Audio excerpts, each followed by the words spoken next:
Well, welcome everybody. Good afternoon, or I should say good morning still. My name's Chad Peterson. I'm with ADT Security's Authorized Dealer Program. I work in dealer development with them. We're actually sponsoring these breakout sessions this week, so welcome. Today's topic we're going to be discussing is the Referral Toolbox. As you know, the most valuable sales leads continue to be referral leads, but how do you get to them? In this session, we're going to cover a multitude on incentives and methods for getting referral leads. At the close of sale, at the moment of a lost sale, or upon completion of an installation via social media, business to home, home to business. There are a wide variety of times, ways, and types of referrals that you can get. And this session will actually add a significant amount of tools to your box. Presenting today is Mr. Jay Stuck. He's Executive Vice President of Sales for SecureWatch 24. Jay is one of the leading sales and marketing professionals in the security industry. He is currently Executive Vice President, Sales and Chief Marketing Officer of SecureWatch 24 in Manhattan, which is one of the fastest growing dealer integrators in the United States today. He has previously served as Vice President of Residential Sales for Guardian Protection Services, as well as Vice President of Global Brand Marketing for ADT Security. He's won countless amounts of awards. So with that, I'm going to turn it over to Mr. Jay Stuck. Thank you very much. Thank you, sir. Good morning. But I do windows, I run a vacuum, whatever pays the bills, you know?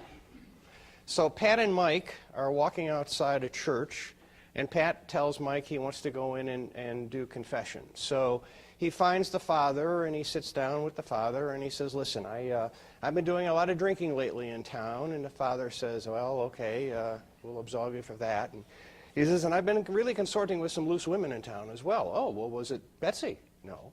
Well, was it Susan? No. Well, was it Rebecca then? No. So he walks back outside the church, and his mate says to him, you know, how did the confession go? He says, well, you know, I confessed all my sins, and I came away with 3 good leads. So it's all about asking for referrals. How many people have a referral program? All right, well, then we can all go home. Look, I don't want to talk at you today. I would rather talk with you. And I would much rather turn this much more into an open kind of a forum in terms of sharing best practices. And hopefully you'll come away, the favorite phrase that I hear during this week is the silver bullet. At least 1 or 2, maybe good ideas that you hadn't thought of. Most of you have referral programs, and I think it's probably good that we look at a couple of the basics. Because I don't know about you and your sales organizations, but boy, I'm telling you, it's getting harder to make sales. And frankly, one of the things that I'm doing with my sales organization is really going back and just trying to focus on the fundamentals, focus on the basics. Because I've got some folks that are just forgetting how to execute, just how to do a simple sales presentation, how to ask for an order, how to ask for a referral. Do you guys have the same problem? Yeah, I think we all do. We all do. And like I said, it ain't getting any easier. As you heard, referrals are probably the most cost-effective way of making a sale. Would you agree with that?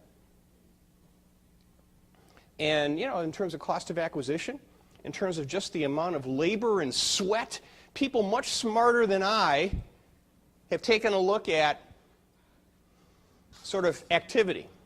Now again, I don't know about you, but in my sales organization, it's all about activity. I mean, we've got the metrics in place. I know how many door knocks it takes in order to get an appointment.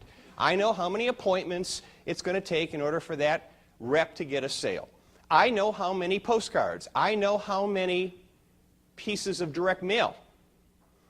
And I know how many times I need to talk to a customer about a referral in order to get one. And as you can see, asking for referrals is absolutely the most efficient out of the rest of these. All of these are important. My goodness, I got to mail 1,000 mailers in order to get 1 or 2 appointments. Holy moly, Stuck, what are you, crazy? You know what, folks? It's all part of the mix. It's all part of that door knocking mix. I would much rather stand in front of you on a on the doorstep and say, hey, how you doing? I'm Jay Stuck, okay, with Acme. Did you recently get my postcard? We got a great new special going on. Oh, you did? Well, let me tell you about it. Oh, you did? Well, do you have any questions? It all softens up that sales call.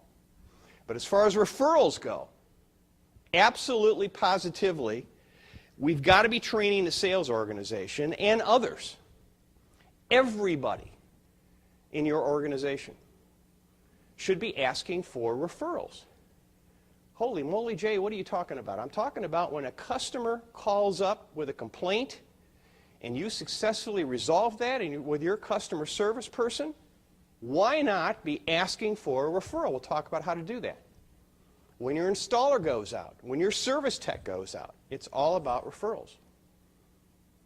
All about referrals. And you should never be afraid of asking for referrals, just like asking for a sale. If I have done a good job and I have protected you, Mr. Customer, by God, there's no reason that you shouldn't want to give me a couple of names. If I've done my job as a sales guy, I have successfully helped protect your family and your property. You've put your trust in me. There's got to be some other folks, okay, that we've talked about that also would want to have that kind of sense of protection. So you can do all sorts of lead generation stuff short term, referrals being the most efficient. You can do mailers, more medium kind of a thing. Mailers have a shelf life. Longer term, we'll talk about prospecting and about groups and other kinds of ways of getting some referrals. All right, more a long-term sort of seed planting type of a thing. How many folks do promos? What promo are you doing right now? Videofied. What are you doing? Vacation education. Ooh, vacation education. Tell me a little bit more about that. We just launched Facebook a few weeks ago, and we are putting on there each few days another tip for when you go on vacation, like don't post your Facebook pictures until you get back. Good. Have somebody pick up your newspapers, keep your hedges trimmed, all that good stuff. Right. Good. All right. I like that. I like that. But how about this? You know, you guys can Google this, all right? Google monthly holidays. See what comes up. These are a perfect excuse for you to contact your customers or, as part of a referral process, to mention this. And it's also a great way of really initiating a customer contact. All right? So, if you Google monthly holidays, you'll see that Home Safety Month is in June. How many folks knew that this is Home Safety Month? One lady in the back. Congratulations. Fireworks Safety Month, okay? Which has got to be coming up, right? Okay, right now. All right, now through July 4th. Okay, so, hey, as part of Home Safety Month, we're running a special. All right, you give me 3 referrals right now as a result of my helping protect you and your family. I'm happy to do X for you. All right, this would be a perfect way of putting something in a letter, putting something in some sort of on your website. Sending out emails, all either to get an initial appointment or to try to go after a referral. All right, what are some of the other things coming up? National Get to Know Your Customers Day on July 18th. Well, you can do some pretty fancy kind of cool stuff around National Get to Know Your Customers Day. I'm happy to do this for you, Mr. Customer. In celebration of National Get to Know Your Customers Day, we're going to be doing this. National Safe at Home Week is in August. All right, these go on and on and on. Baby safety. Now, everybody knows Fire Safety Month is October, right? Okay. Which is a great time to be pushing residential smoke detectors, running a smoke detector special, that kind of stuff. Give me a referral today. Give me 3 referrals. I'll throw in a free smoke on this sale. You can get all kinds of creative. You know, in my excitement, I put the clicker down and I don't see it now. Oh, it's in my pocket. How many folks mandate that their sales reps ask for referrals? I don't see everybody's hand going up. Why not? Why would you not? I mean, how many folks track cost per lead? How many folks track close rates of their sales reps? How many folks track a sort of lead to close ratio or door knock to close ratio of their reps? Why wouldn't you track as well number of referrals generated and referrals closed by your reps? Why wouldn't you mandate that? I've been very blessed in that I've been able to manage small organizations and large organizations in terms of sales. We've always mandated it. It's part of the job. Part of the job. And there are consequences if you don't come away with referrals. Well, you're telling me you're going to fire somebody? No, but I'm going to politically re-educate them. And I'm not, well, with you, it could be several years in the gulag, okay?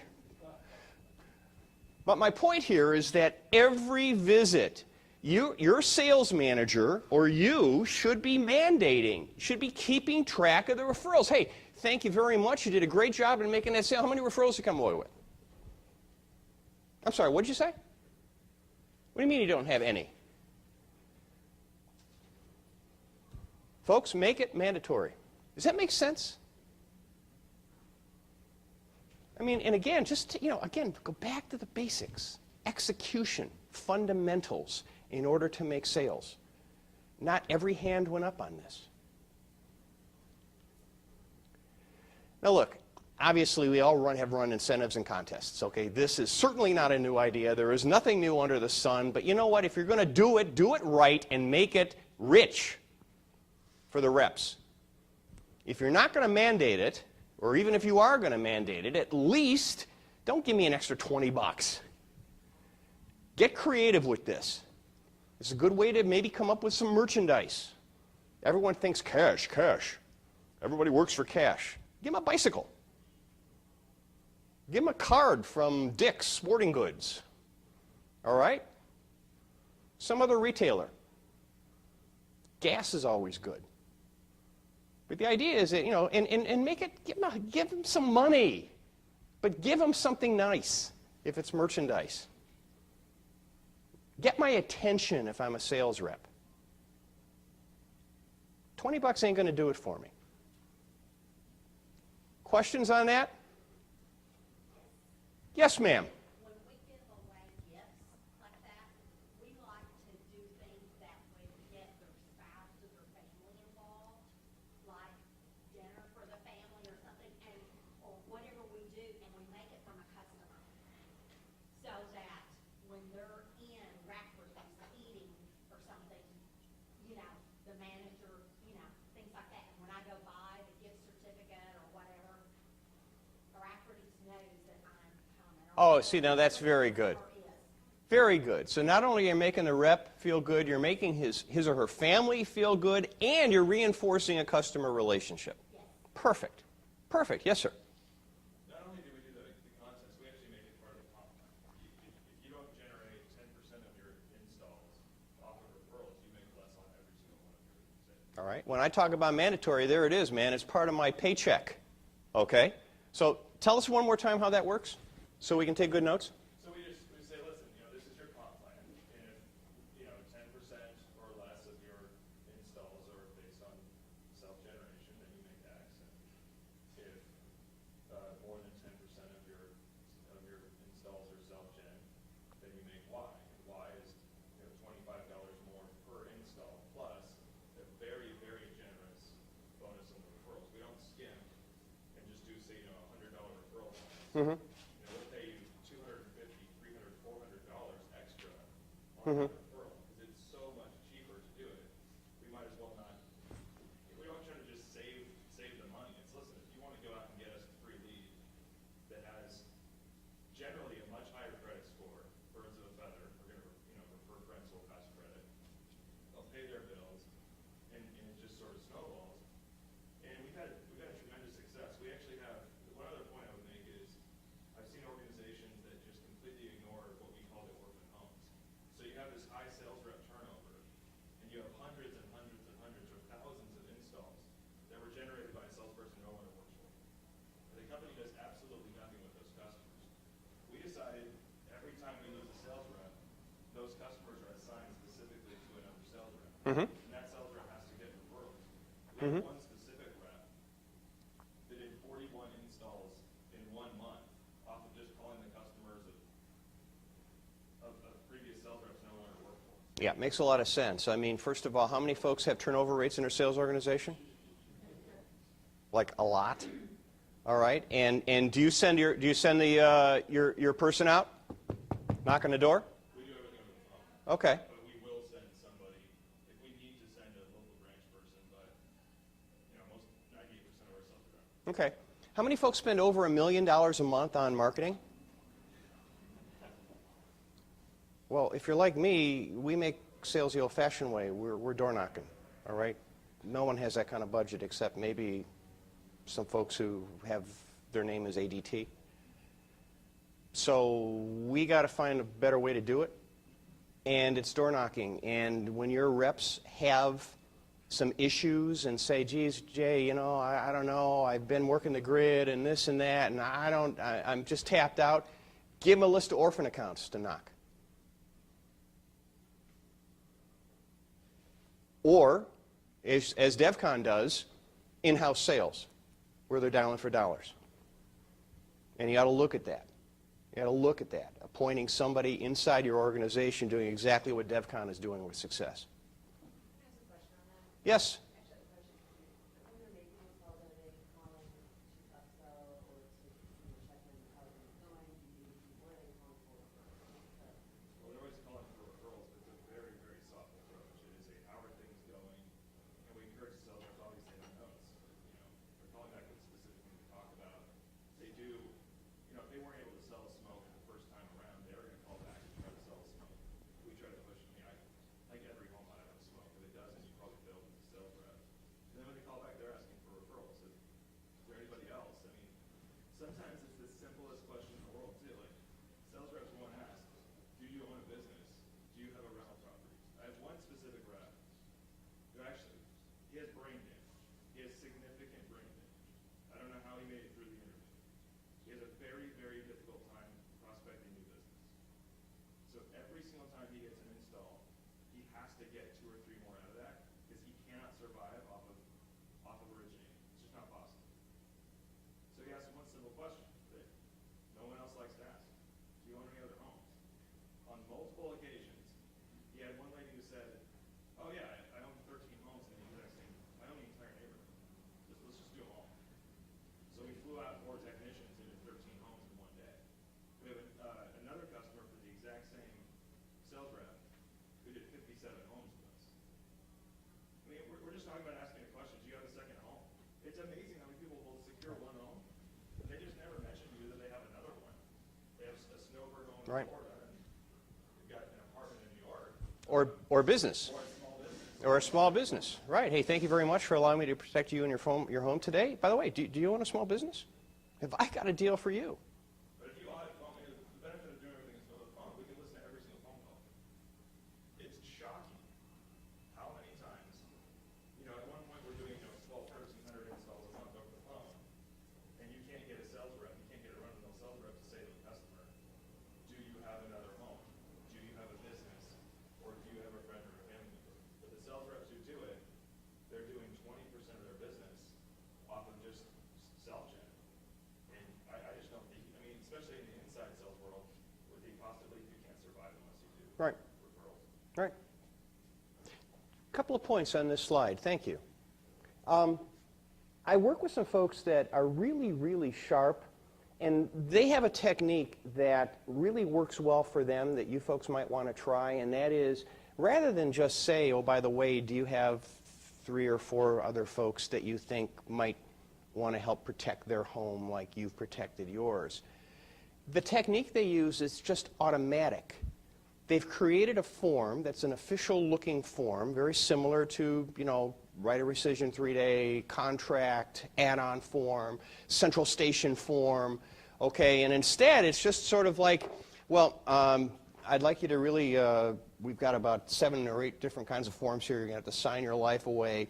By the way, one of them is on other folks that some other names regarding who else I can help protect. And stop. And it's just sort of like an automatic kind of thing. It's the way they paint it, it's part of the actual signature process. There's no asking. It's just that I need 3 names from you.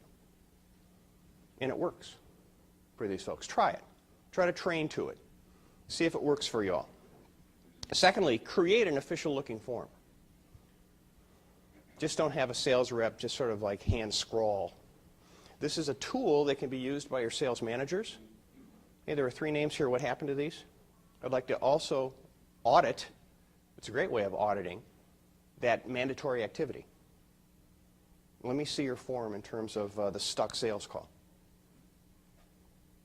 How many names did you get? And then that's what the sales manager is using on a weekly basis to really audit the performance. How do you feel about emergency call lists? So you got folks on the emergency call list. You say, I'm going to be calling your emergency call list if you don't mind, just to educate them on the process of the emergency verification. They need to know what your password is, first of all, if they're going to be in your home at all. And by the way, I'm going to be calling just to kind of tell them how your system works. I'm feeling very good about emergency call lists, and it was the very next thing that I was going to talk about, which is probably one of the best ways of prospecting, off of the emergency call list forms. How many folks do that? How many folks don't do that? It's okay to say no. Try it. Okay, tell me the sell. You call up Joe Maserats on that form. What do you say? Hey, Joe, this is Brian with XYZ Company here. I just wanted to call you and let you know that you are on the emergency call list for Bill Smith. Did he tell you he put him on his call list?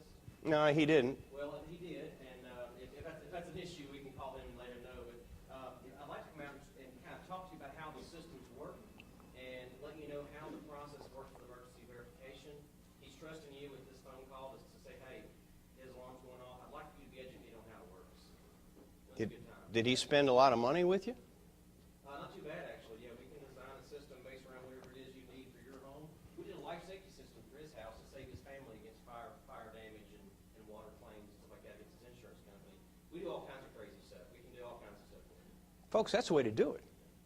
That's the way to do it. And then yesterday, if you sat in on the one discussion we had, and you'll hear it again as one of the themes of this conference, and that is the technology sell, and about how we really now have something new and fresh to talk about rather than just the plain old beige plastic on the wall. We've got that whole lifestyle and convenience and that sexy technology kind of stuff. Perfect for that.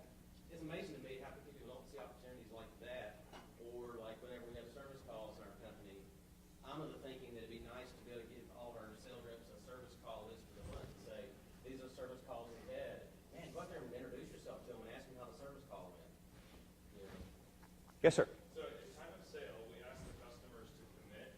We obviously can't verify that they do it. But we ask them, when we get their emergency contacts, we ask them to commit.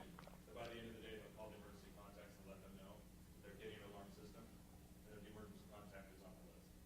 That generates a lot of inbound phone calls. The customer says, oh, you got a security system, I've been thinking about it, and we get a lot of referrals that way. That's about all we'll do at the time of install. But we call back 30 days, 60 days, 90 days, and we have structured customer touch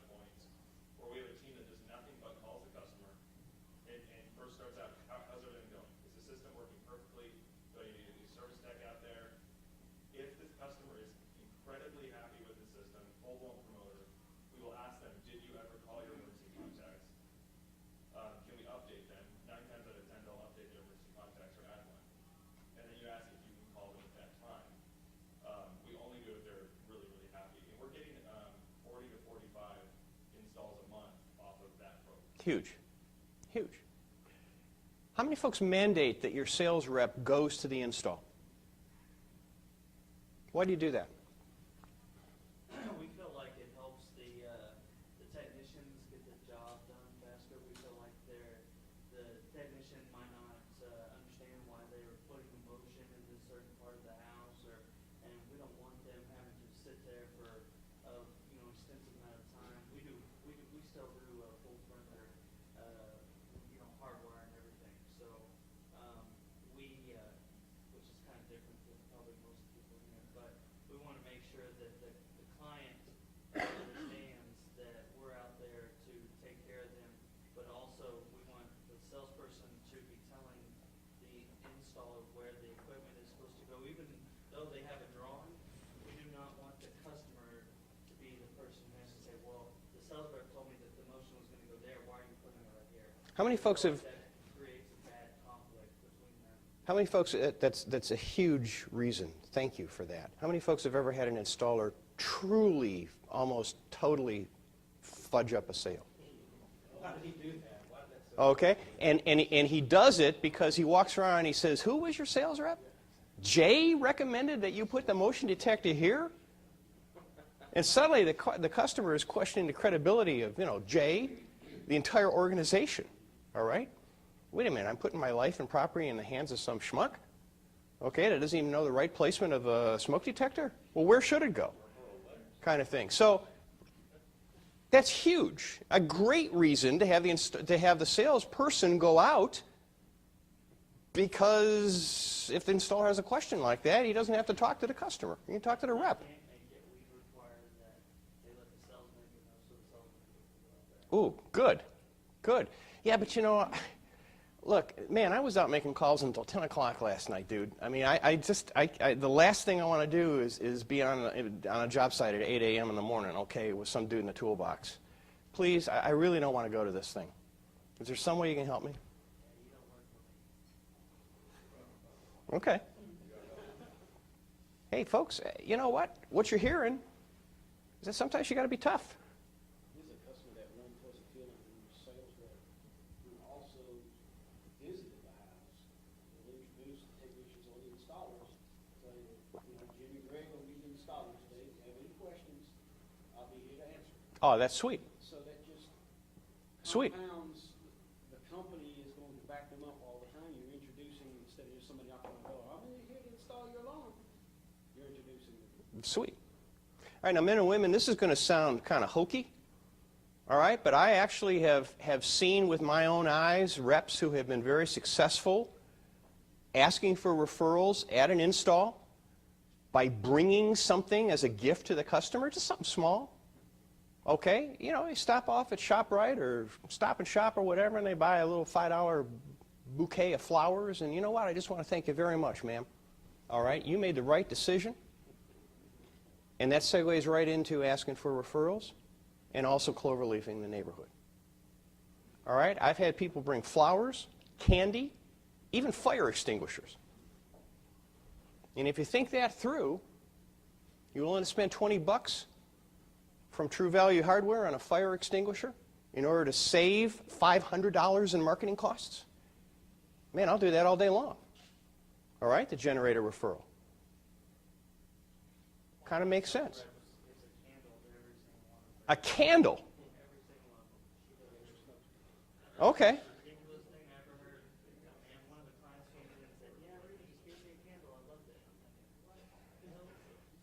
All right. Hey, you know what? So the idea here is that the sales rep can be pretty creative. All right, and little things go a really, really long way with customers, even if it's a $1.50 candle, all right, from the dollar store. All right? Next up. Again, how many folks have a customer referral program that rewards the customer? All right, now, DevCon, you mentioned that you expect your customer the same day to contact everybody on his or her call list. And that helps generate inbound for you guys. What's in it for the customer to do that? Say it again? Yeah. We also, you know, again, it's more controlled environment. We actually tell the reps, you have this to work with. You can use this as your commission. But if you need to incentivize a current customer with the smoke or with the radio, whatever it is, just we'll pull it out of that pool. So if we're giving you an extra $250, you know, for a referral installation, and you want, and we'll also do an extra 100 for the customer. So that's not part of the sales rep cost. You know, if you want to sweeten the deal for a customer, it has to be very structured. We don't want you just doing random stuff. But if you want us to, for instance, buy a customer a gift card, you found out it's their anniversary, you want to send them flowers. I mean, any personal touch you can do is really important. I would recommend that all referrals get the exact same pricing of the original customer. There's nothing worse than when an original customer calls you back. It says, "Why am I at $49.99 and my buddy got $24.99?" Right. Now there might be a reason, Right. different equipment, different whatever, but you have to keep it really close. And I've been there. I've had to handle those kinds of calls. Okay. Question for you guys on that. So do you have them call the emergency call list there in front of you as you're signing the contract or as you're installing the system that day? Because there's a fear in my mind sometimes at calling when we're talking about the contract paperwork's happened before where they call their brother-in-law or somebody and say, "Man, why are you doing business with Defcon or, you know, ADT? Man, I got a buddy of mine that does security for whoever." So when do you have them call the emergency call list? Yeah, I mean, not like honestly, not to pound the chest, but we are not even remotely concerned with that happening. My sales rep at this point has done an amazing job. And if he's going to lose a sale because somebody calls their brother-in-law and they price cut, I mean, he might in Florida where we primarily are, we are the second ADT and we have 150,000 customers. So people know who Defcon is, and we're not overly concerned with them doing that. But to answer your question, most of it's done over the phone, so we ask them just to verbally commit that they'll do it. We give them a phone number in case, you know, they want to call in. But we do ask the branch salespeople as well, you know, will you call your emergency contact right now and make sure it's okay? You position it as a service. Listen, if something goes wrong, and this happens, you get a security system today, and some people have issues today. We want to make sure the emergency contacts are perfect. Will you call them and make sure it's okay? Make sure their cell phone's up to date. Yeah, there's a business case to do that. Right. What does ASG do? There are reasons why you do that, but if you can get them to call them right then, listen. It's not guaranteed. We work in like if we call the most likelies. What activity makes it most likely that you'll get someone to call you back? And you're not going to get it off of more than a few percentage points. But if you have 50 installs a day and you get 150 emergency contacts, you're going to get 3 or 4 phone calls from emergency contacts every day. And that is the difference between in the inside sales world hitting your number or being 3 multiples over on your creation cost. Work that list. ASG, what are y'all doing for customers with ASG in terms of referrals? 2 months of free service up to $100 value. Okay. Are you getting some traction with that? Absolutely. Good. Good. Good. See, there's all kinds of creative ways. Now, you can look at a sliding scale kind of thing where, if you give me 4 referrals that result in sales, you'll get X. If you give me 6, you'll get X. If you give me 8, you'll get X. The problem is that, number one, who's going to administer that and keep track of it? And number two, the customer probably at the end of the day is going to be pissed off because he thinks you're probably hiding sales and he should be getting gift cards and he's not. So I'd kind of sort of watch that in terms of having that sort of a promotion. I've tried it. It really is a pain to try to keep track of. We used to actually, instead of those 2 free months, give them like a check or a cash incentive or something else. But we got in our own way. The administrative part was so cumbersome inside the company. I hate to say that, but by the time you actually got into it, they were just angry because it took so long. It was a benefit that we could administer very, very quickly and give them immediate gratification versus making them wait and have to ask for something that administratively. And that's cut a check? Yeah, forget it, Now, does the rep bring the check out?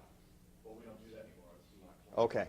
It's just too, the volume, just keeping up with it, so we did something that we could issue a credit to their account literally the same day by Okay. administratively going. We got to go to our company where after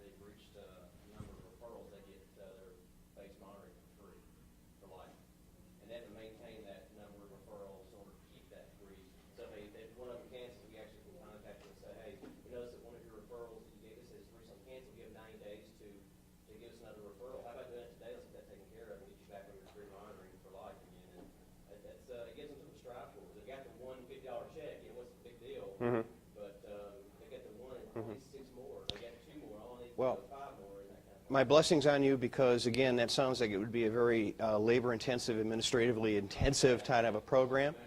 But the point was, if you're not issuing credits, or you're not doing what you're doing with your customers, and you are giving the customers some other sort of a financial incentive or a check rather than just a credit, have the rep deliver it. Whatever it is that you're giving your customer, have the rep deliver it. Just don't send it.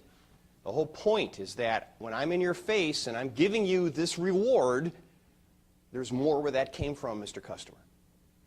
Well, sorry, one last thing on emergency contacts. If you possibly can, get them to give you emergency contacts in the same state, wherever you're selling. It really is amazing how often people get emergency contacts that are, 7 states over. They definitely can't do anything with it. So we try to get them to give us at least one emergency contact on the street. And if possible, we get all of them on the exact same, in the same neighborhood. And that way we can obviously process. Good tip. Good tip. All right, how many folks have some sort of an installer or service tech program? Hands? A few?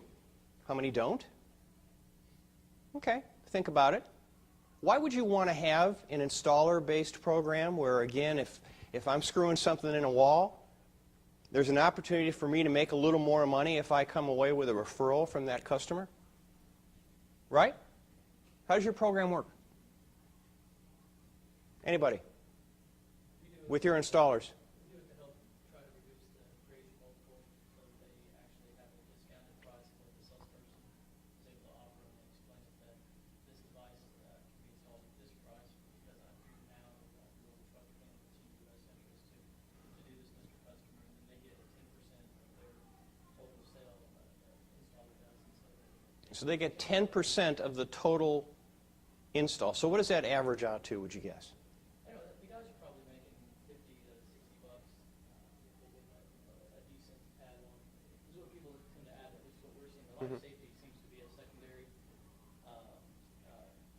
interest of the clients when you go out there. They're expecting intrusion, life safety, and so we end up selling a lot of our locks and our thermostats while the technician's is on site because they've been known to think about it. Now they trust the technician. They're not cutting one check for $1,200. It's just one check for $700. But you're talking about an add-on program for the installers or service techs, right? I mean, is there, and if you don't have one, you ought to, all right? And you need to make it easy for the installation team, have pictures, have a form, right, for them to show the customer so that, and again, consistency in price, who said that? Consistency in price, all right? Because the last thing you want is to be selling an additional smoke detector to somebody, and then it's like, well, I paid $150 for it. How come you're only charging me $95? Okay, for the installer, bad form. So, if you don't have if you don't have an upgrade program, you ought to. How many folks have a referral program for your installation or service techs? All right, we'll do DEF CON in a second. What are you doing with it? We actually constantly rotate. Sometimes there will be a cash reward. Right now we're running a contest where they're earning points towards extra vacation days and extra paid vacation. Okay. Weekend trip to Gatlinburg or down to the beach. Okay. So a little bit bigger, longer term, but we try to keep it fresh because when you first introduce something, they get excited about it and they tend to do a good job, and then they kind of wear it off.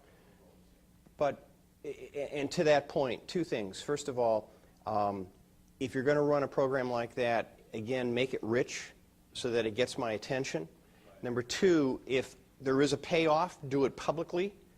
Okay, so you're honoring the installer or the service tech in front of his peers or her peers, all right, and giving them cash in hand or a certificate that entitles me to 2 additional days of vacation.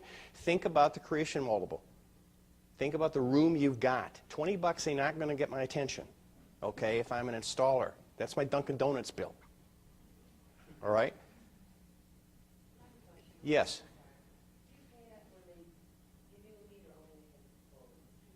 Well, that's what I say. Sometimes we'll be doing it for the lead, and then like a bigger amount would become a sale.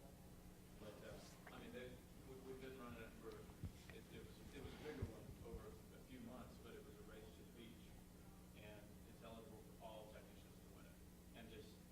sales side, there's always so many contests and things like that. I don't think the service guys tend to get those contests as much, or, not that we've seen, but they get very, very excited about it. And, every week what we do is we tally up where they're at, and we're tracking them on a map of how close they are to get to the beach. And so it keeps it fresh. Cool. And they're loving it. Very cool. So one of the things is, we've talked in previous lives about like a free inspection program. It's something for me as an installer to talk about when I'm actually doing the installation, or if I'm a service tech. I can offer a free service program for you for life as long as you give me a couple of referrals right now. Next. So again, we didn't all just fall off the turnip truck yesterday. We kind of sort of know all of these things. But first of all, customers, obviously, our best source. Affinity partnerships. What am I talking about there? In a moment. Networking events. Police, fire, community officers. How many folks have actually done a reach out to your community affairs officer? First alert. Green shirt. Tell me about that. What were we all doing with the community affairs officer? How did that work? We're doing with them, well, we handle a lot of municipals in our city, which has been great and that way for years. Following that lead, and anytime we do anything for municipals, I'm always talking with security liaisons for those school systems. And that way we've got a lot of business through access control, cameras, and a lot of other fire. Again, back to basics. Hi, how you doing, officer? I'm Jay Stuck. I'm with Acme. Good to meet you. Hey, listen, who's your community affairs officer? May I speak with him and her? Is she in? She is? Oh, great. Fantastic. Hi, how you doing? I'm Jay Stuck. Listen, I'm not here to sell you anything, but we're one of the best-known security companies here in Dayton. And oh, by the way, if you've got a community fair coming up, we'd be happy to participate by maybe passing out some free literature, coloring books from the NCPC. By the way, do you need a McGruff suit? Let me talk to my boss. See, there's a way of getting sort of ingrained into the apparatus, okay, of those community affairs folks. Fire department has the same stuff. Volunteer fire department, same thing. Fire restoration companies, the service pros of the world. Maybe there's some sort of an affinity program you can work out in terms of lead referrals. Okay? Result in a sale, you get X. Keep it legal. How many folks use spot crime? Jay, what are you talking about? What is spot crime?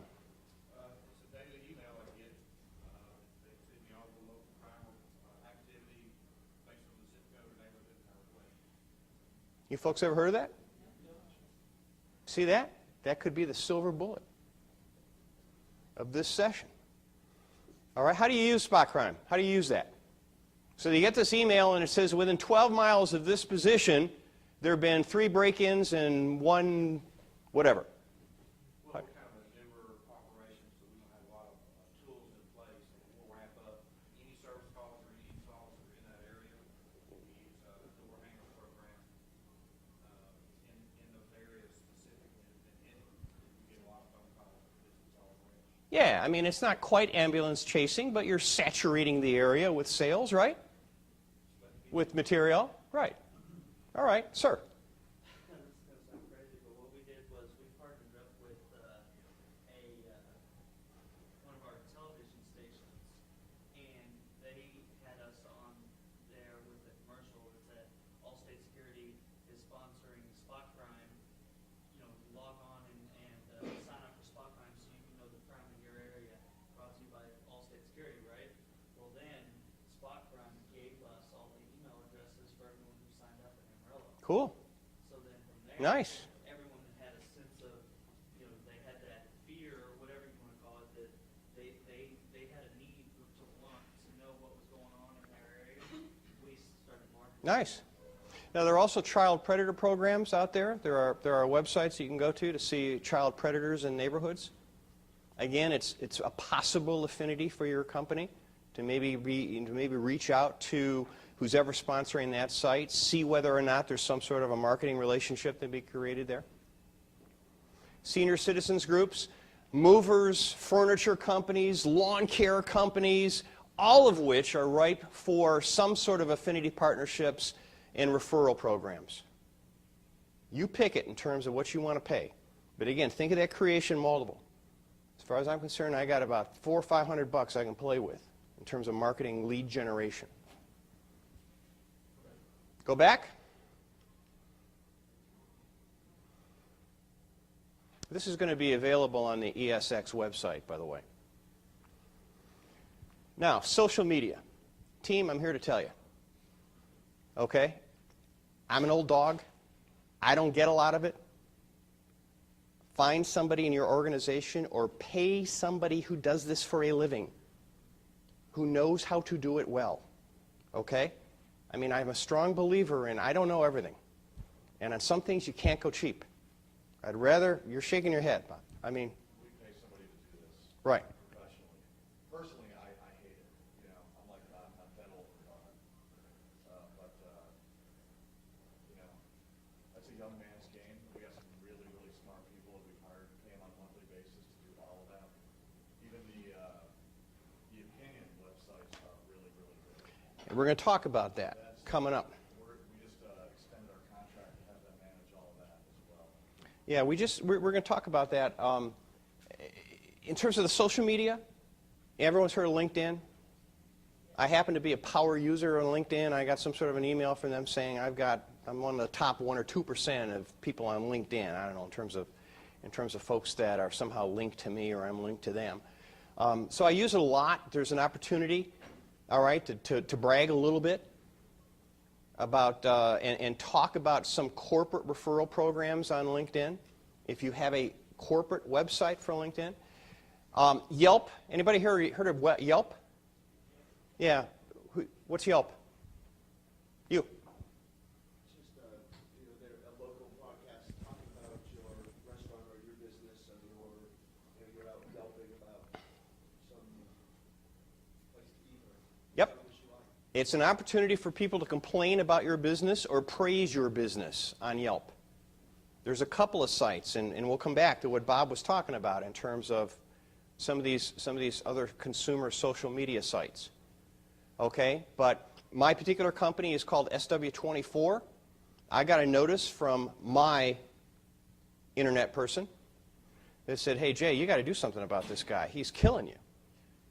Look it up, and it's like, SW24 is absolutely sucks. Do not do business with this company. And, you know, we have a lot of cameras in New York City, and we work with the police a lot who request videotapes of a crime, okay, happening on the corner or in a building. And obviously we get the building owner's permission and things. I knew somebody that was raped in front of a camera, and SW24 didn't do anything about it. We couldn't. First of all, it's not our videotape. All right. Number two, we're not there to protect against that sort of thing, and we feel horrible about it. So what's the remedy for that? What do you do if somebody posts something really negative about you in Dayton online? You respond. Okay? It's difficult a lot of times to just say, this guy is absolutely wrong and he's a nutcase. All right? No, you don't want to do that. You want to, in a positive way, all right, reach out to that person who's complaining to you. Generally, they have a hashtag or, you know, they have some sort of an email. Get in touch with them. Say, listen, we want to talk to you about this because you got it wrong. Okay? Ask them to sort of correct their previous post. There are other ways to do that as well. There are companies out there that specialize in brand fixing on the web, in brand presence on the web. So, One of the things this my partner taught us is most people will only go to those sites to put something that's negative. So to put in as part of your process, it's the same as going through the referral process. At the very end, you ask a customer to go onto one of these sites, wherever one you want, and tell them to write a positive Right. experience review. So what happens, if there's bad stuff, 90% of what will be posted will be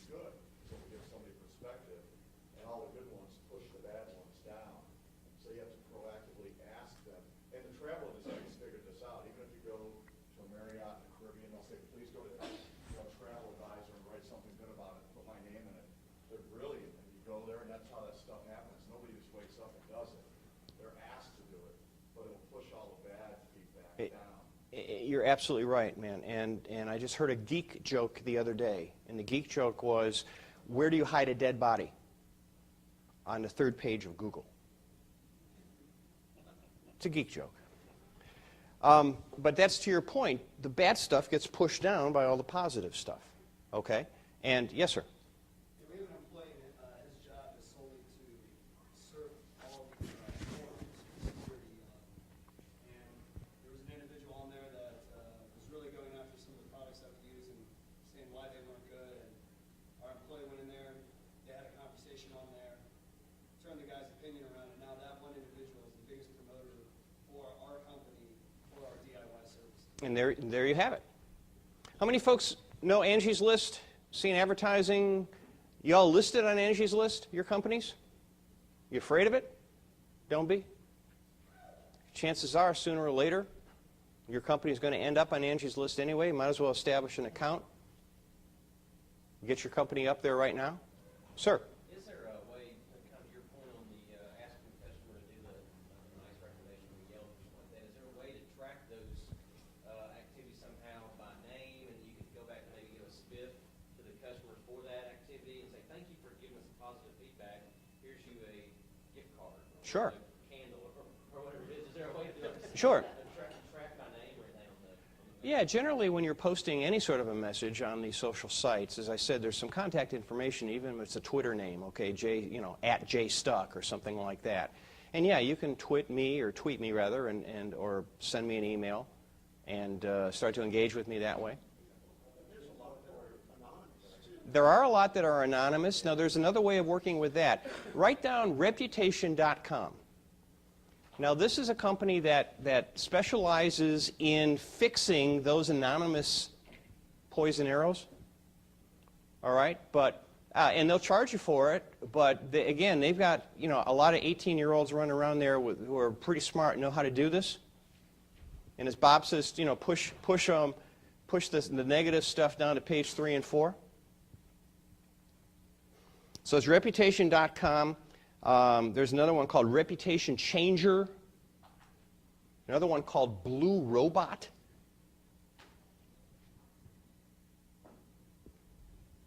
We started a few months ago a thing with new people that sign on with us. We'd ask them if they had a Facebook or a Twitter or a LinkedIn, to go on there and like us. And if they liked us on, say, Facebook and Twitter, and they didn't have a LinkedIn or whatever, we would give them their first month of launch, or just their launch. Perfect. And their additional services, we still charge them for their radio or cyber or in our case, alarm response. Oh, I like that. And we would charge I like that. but just the launch we would give them. I like that. How many folks on your corporate website have some sort of a referral mechanism on your corporate website? What are y'all doing on yours? Okay, but I mean, there's something on the website, though, that allows me as a customer to give you a referral and get something in return if it closes? But that's if you don't have that, have that. All right? Because, again, your website is where people are going to go first. Successes on Facebook. Again, if you don't have a corporate Facebook account, create one. If you don't have a corporate Twitter account, create one. Now, there are two other social websites, okay, that are gaining in popularity, and I don't have them up on the screen, but I'm hearing a lot of buzz about them, okay? The first one is called Tumblr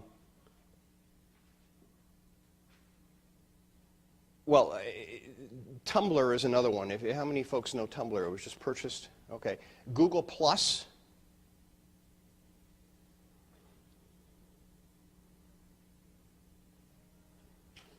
There's some neighbor sites. Good Neighbor, Neighbor.com, Neighborhood.com. Check those out. And again, those are websites where in my neighborhood I'm able to post blogs, stuff about, hey, I'm looking for a good painter, or I'm looking for a good security company, or you know what, Acme just did a great job protecting my house.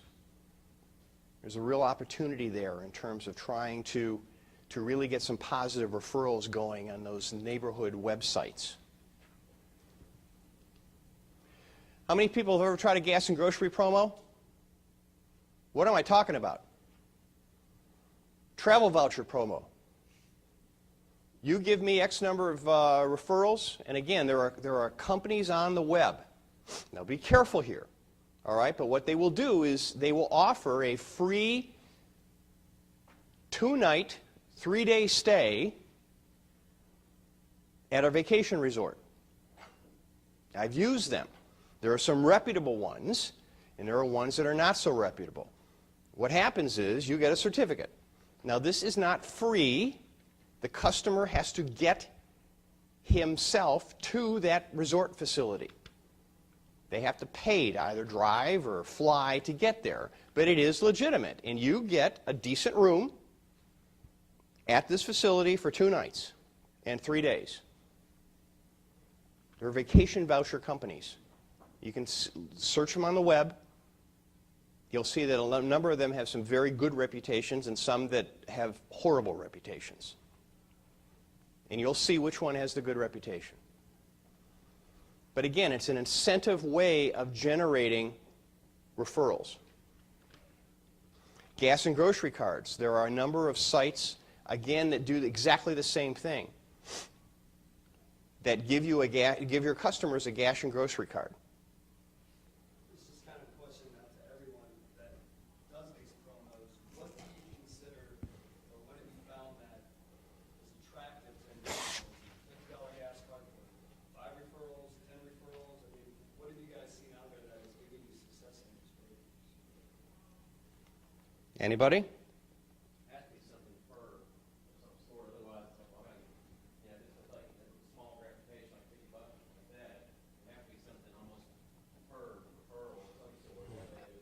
Three more or one more to get my whatever. It's like what you forget because you didn't get any first referral. So I don't know specific amounts and stuff, but I feel like it has to be something per like thing. How many folks have a first responder program? I think ASG has one.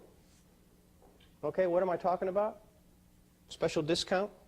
Maybe it's a free system if you're a police officer, fireman, EMS, some other tech. Maybe it's a free home security system. All right? You knock on the firehouse door. Nice 8.5 by 11 sheet. Say, listen, do you mind if I put this up in the lunchroom? Just our way of saying thank you. As one of the leading security companies here in town. Just a way of saying thank you for you guys and for you women. Doing a great job for us. Thank you.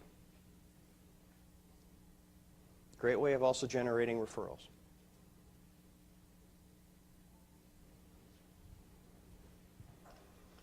Buy one, get one free. We talked about how if I'm protecting your home, do you have a small business? I'll give it to you for free.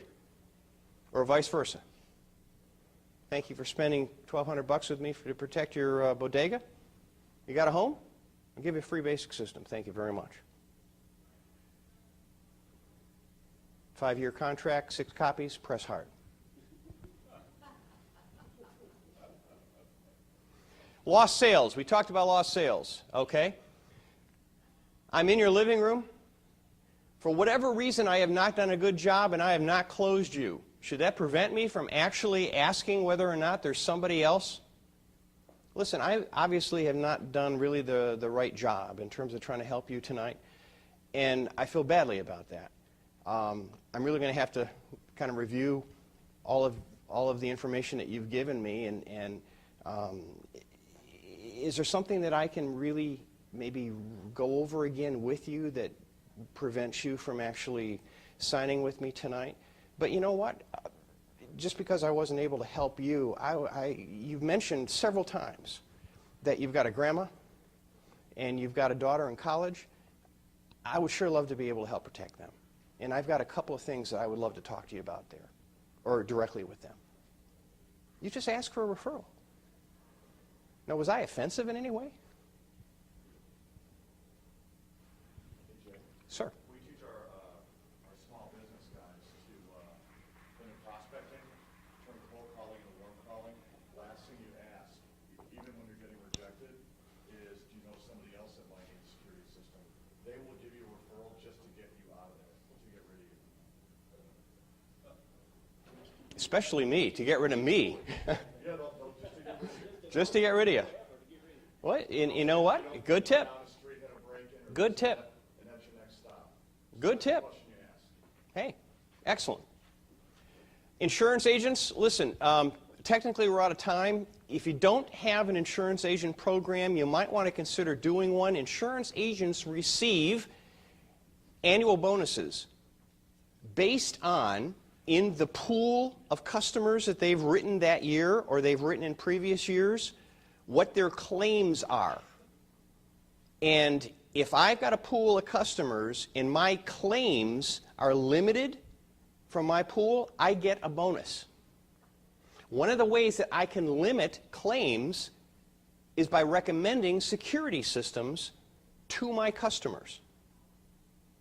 Now, you're not compensating the insurance agent directly on this. His compensation is going to come from his company.